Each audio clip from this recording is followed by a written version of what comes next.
আসসালামু আলাইকুম রহমতুল্লাহি ওয়া বারাকাতুহু। ভাইয়া নাইস ছবিও আমার ইসলামনগর আইয়ালে এখন মানুষের কথা বেশি সব থেকে দিতে হয়েছে। যার নাম লইয়া ইসলামনগরে আমরা ওই যে আহমদ ইসলামনগর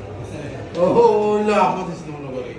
আইজ এক জায়গায় দাওয়াতও গেলাম গেলে বোঝা দেন ভাই আপনার লগর যে একজন মানুষ তাই না ও আহমদ ইসলামনগরে আইজ ইসলামনগর আইছি ভাইয়া আমাদের মিলা দেখছি ভাই তুমি কোনটা কো তোমার ইসলামনগর তোমার তো ইসলামনগর আমরা নদী ভাই আইসো কারণ মাঝ মতো বুঝে আইসো কারণ সরকার এই দরবারটা পুরা কারবার তো ভাষা বলি তো বুঝে আইসি দেখি কারবার হইব দাম দর হইলে কারবার হতো না দাদা নাম ধরে হইলে কারবার হইব দুবাইয়ে তো আর মাল লই আসো দিল আইয়া আল্লাহ তাআলা বলে